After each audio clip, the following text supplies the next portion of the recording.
Hi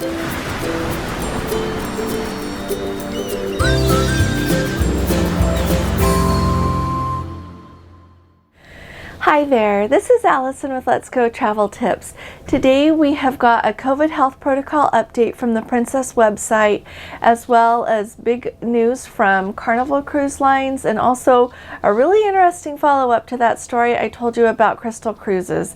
And so today I've decided that I'm going to bring you up to date with the news and the protocol changes and talk to you a little bit about that. And then I'm going to do a second video that I'll put up either later today or first thing in the morning, just depending on when we get to it, that has all of the updates with more information from our cruise and just a couple of other of the Princess ships that I have heard updates from. So I just wanted to let you know that we just have a lot to talk about, and so I'm going to do two videos. So first of all, I would like to welcome all of our Let's Go family members here with us, and also a big welcome to all of you who are new. If there are any of you who have not subscribed yet, we would sure invite you to subscribe. We would love to have you with us, and I think that you will love being here with us. We go through a lot of updates. We talk about everything to do with cruising. We are a little partial here to Princess Cruise Lines, indeed, probably a lot partial, but we do talk about the others because lots of us cruise on other cruise lines as well, and we thoroughly enjoy those too, so we're not against anybody. And so welcome. First of all, let me tell you here, Princess did update their COVID health protocols on January 20th. Today is January 22nd of 2022, and as you know, I usually get these updates to you on the same day that they happen, but we have been on our cruise and been having a lovely time, and so I wanted to let you know what the big change is. And so, as you know, ever since like last August, and our cruise that we took on August, I believe it was the 15th, on the Majestic Princess to Alaska, that was the first round of cruises that Princess required their passengers to show proof of that negative COVID test within 2 days of sailing. And so that is how long this protocol has been in effect, but they have added an addition to that for certain cruises. So here's what it says. It says, for select longer cruises, including voyages 15 days and longer, and Carnival, and the Panama Canal, full transit, Hawaii, and transatlantic voyages, in addition to the pre-cruise test, so you still have to do that 2-day test. Vaccinated guests may also have an antigen COVID-19 test administered at the terminal at embarkation as a precaution. The test will be provided on a complimentary basis and does not need to be scheduled in advance. And you know, I was wondering if we were going to see this when, as the Ruby Princess embarked, she had to have, Hawaii required that everyone embarking on her be tested again. And so I think that first happened on the day we were leaving on this cruise, which was January 23rd. It was either the 22nd or the 23rd, that Saturday or Sunday. They required that, the state of Hawaii did, and so Princess is putting into place that requirement now, just so that everyone knows to expect it.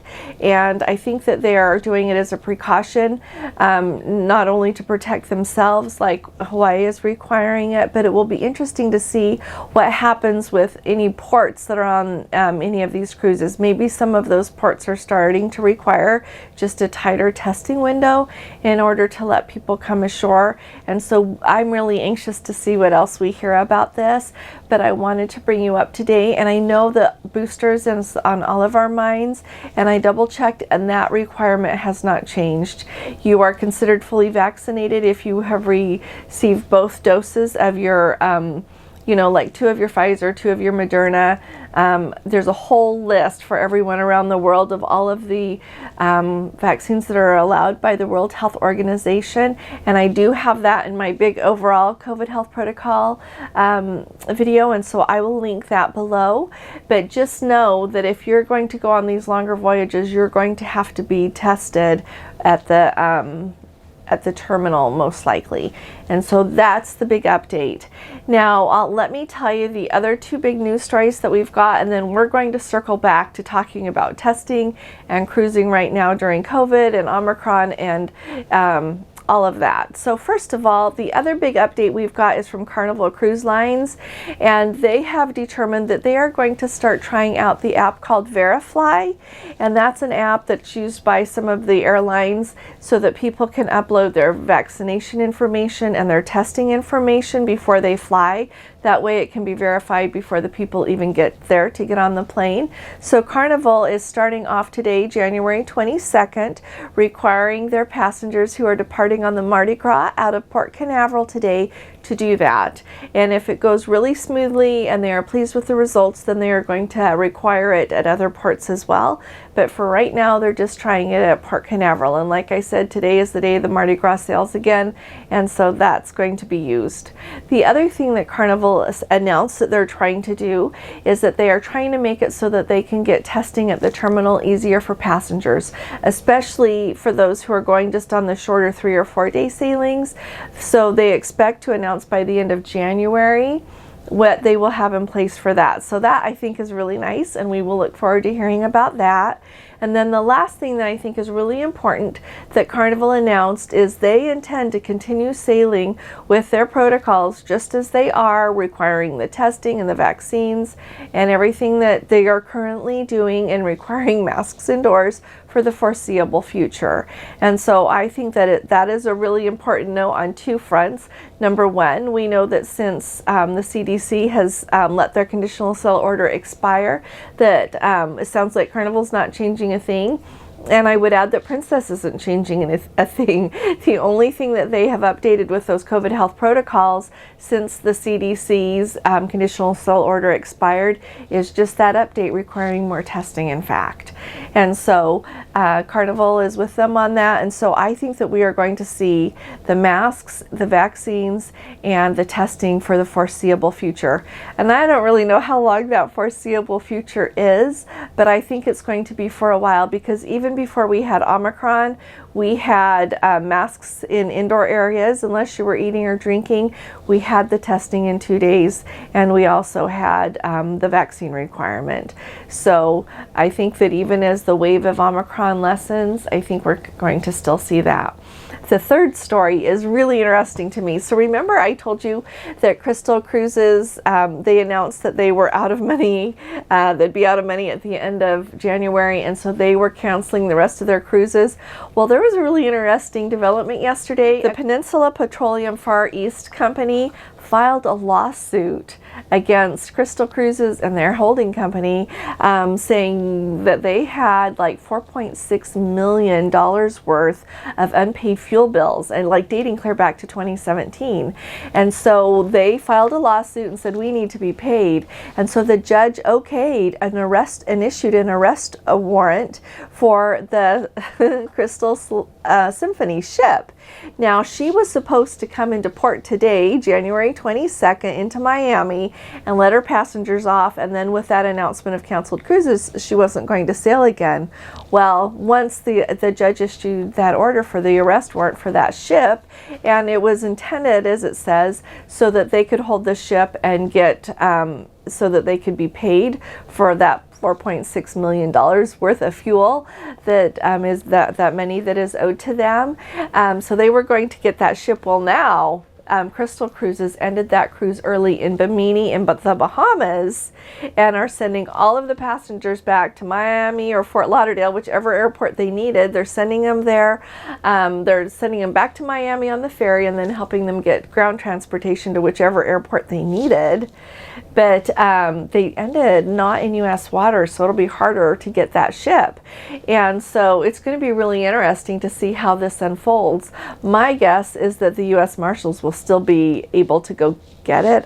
I don't know what all the rules are on that. Maybe if one of our Let's Go family members is an attorney or anything knows about that, you know, comment and let us know. Otherwise, I'm just going to keep an eye on the news. But I thought that was just, we don't usually get news like that in cruise news. And so I wanted to let you know about that. The last thing I want to talk to you about is really, I want to kind of open a discussion between all of us, because it's really so interesting to me. I was reading on the, I read through a lot of of Facebook boards. I read through a lot of just cruise news, just trying to stay up to date and kind of point out what I think is important to you all. And there was a lady that posted that she had sailed, and she didn't say which ship she was on. It was a princess ship because it was one of those boards, but she didn't say if she was on the Ruby or the Grand. My guess is the Ruby, but she apparently got tested her 2 days before she sailed, was negative. Got tested at embarkation, was negative. And then like the first or second day into the cruise, I think it was the first day, she had a symptom, which we know for like reading the list of Omicron, it's anything pretty much. And so she decided to go get tested. Well, she ended up being tested. She tested positive, so they quarantined her. Bless her heart, she says she uses a walker, and they just put your food on the floor outside the door, so that's hard on her, and nobody was helping her with her app. Her medallion app quit working, and so that wasn't working, and nobody will help her with it. And she's asked for, I guess the library is closed, so she can't order any books, and she asked if they could bring her some of the crafts, and nobody is replying to her on that. So to make a long story short, she said, she's like, you know, I wonder if I should have just taken an aspirin and felt better instead of worrying about if I had it or not. And so then there's like all of these comments. You have people like really from every opinion. But one thing that really struck me and what I want to talk about is then some people were saying, oh, I'm going to cancel my August sailing to Alaska. I'm canceling my July cruise. And here's the thing is, you know, that all this trouble that we're having right now and is like largely due to Omicron. That's why we've had to have all these canceled cruises. It's why there's so many people who are nervous to sail right now, because really Omicron is so ubiquitous. It is everywhere.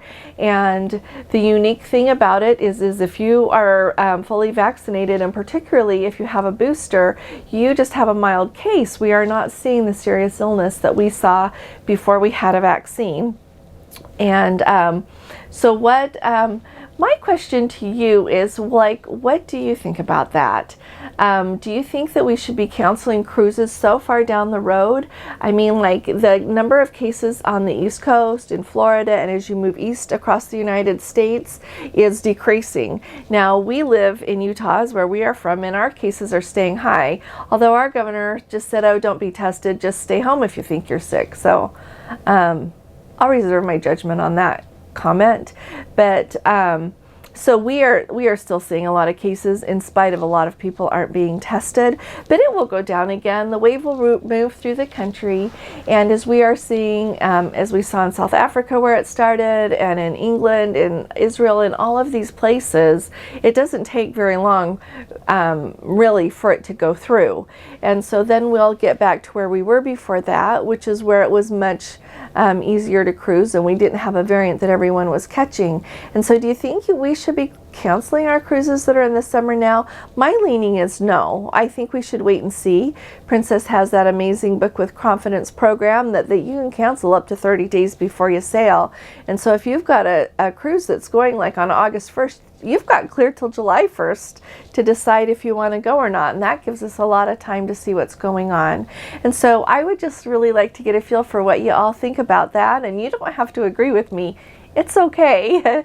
I told you that I'm going to wait and see. We even have our cruise that's going on May 2nd, and I'm not canceling it today.